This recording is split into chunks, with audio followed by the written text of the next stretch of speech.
Mexico में स्थित man Waugh furniture factory में एक से एक शानदार कुर्सियां और दूसरे फर्नीचर बन रहे हैं और उन पर ठप्पे लग रहे हैं मेड इन मैक्सिको के। ये फर्नीचर अमेरिकी रिटेलर कोस्टको और वॉलमार्ट के लिए बन रहे हैं। लेकिन दिलचस्प बात है कि फर्नीचर बनाने वाली ये कंपनी चीनी है और वो मैक्सिको में अपने प्रोडक्ट बनवा रही है। अमेरिका, चीन और मैक्सिको का ये त्रिकोण कारोबारी दुनिया में प्रचलित एक नए शब्द नियर शोरिंग से जुड़ा है, जिसका मतलब है कि जहां आपका बाजार है उसके करीबी पड़ोस में जाकर अपनी फैक्ट्री लगाना और माल तैयार करना। मैन वो ऐसी कई चीनी कंपनियों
ये बस्तर के जंगल हैं जहां इंसान और जानवरों से ज्यादा बंदूकें बोलती हैं।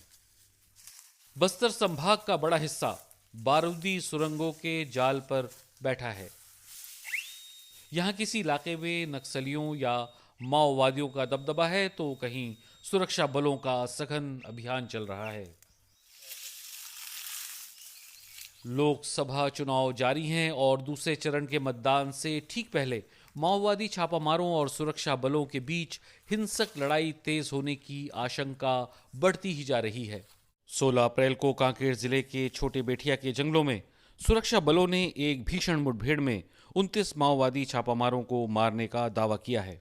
अबूझमाड़ का जो इलाका कांकेर जिला में पड़ता है, दक्षिण और दक्षिण पूर्व का हिस्सा, इसमें बेहद मुश्किल है अंदर जा पाना और ऑपरेशन करना बहुत ही मुश्किल रहा है अभी तक।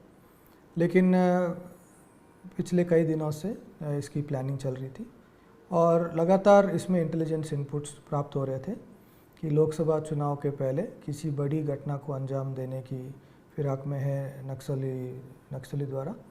और चूंकि 19 तारीख को चुनाव था नारायणपुर इलाका में और 26 को कांकेर में, तो इसके पहले इनके द्वारा कुछ प्लानिंग है करके लगातार इनपुट्स आ रहे थे और 15 तारीख को भी इसी तरह का इनपुट्स आने के कारण हमें ऑपरेशन लॉन्च करने की ज़रूरत पड़ी। और वहाँ पे बहुत बड़े काडर के लीडर्स जो सेंट्रल कमेटी के और स्पेशल जोनल कमेटी रैंक के लीडर्स और काफ़ी संख्या में लाइक 60 to 70 की संख्या में हमें सूचना प्राप्त हुआ। इस मुठभेड़ के बाद आरोप लगे कि मारे गए लोगों में कुछ निर्दोष ग्रामीण भी थे, लेकिन भारत की कम्युनिस्ट पार्टी माओवादी ने बयान जारी कर कहा है कि मरने वाले सभी 29 लोग उनके संगठन के थे। अपने साथियों की मौत के विरोध में माओवादियों ने मतदान से एक दिन पहले बस्तर में बंद भी बुलाया है।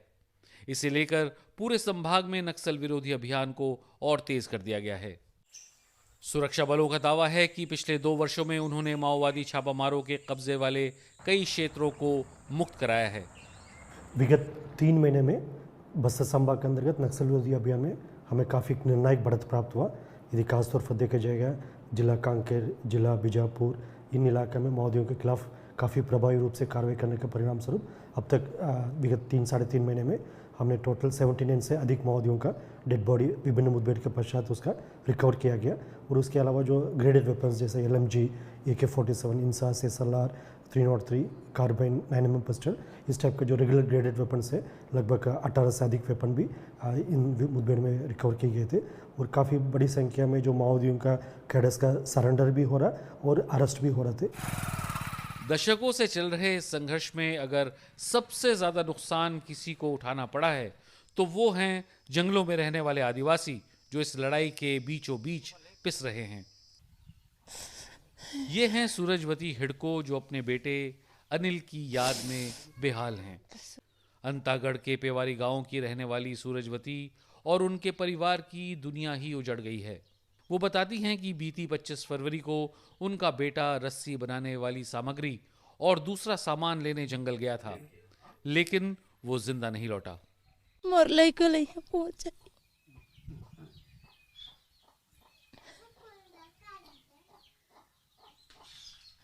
11 बजे रात के मोर बेटा के मौत माटी हुई।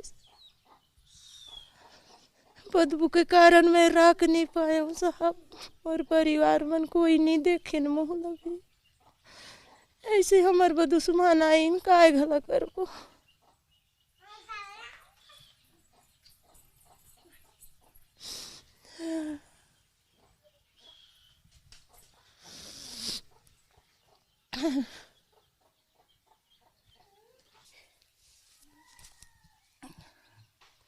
मोर छोटे छोटे लोग ले कहाँ है मोर पालन पोषण करो या कोई नहीं है, मैं कैसे करूँ। मोर सास ससुर मन 2 जनों में मन तो काम बुता करे ला नहीं सके। वही मोर पति छा काम करे ला जाए तब मोर जिंदगी हो, मैं कैसे पालूँ मोर लइका मन। रस्सी बजाय रही सोला तो मार दे इन जान।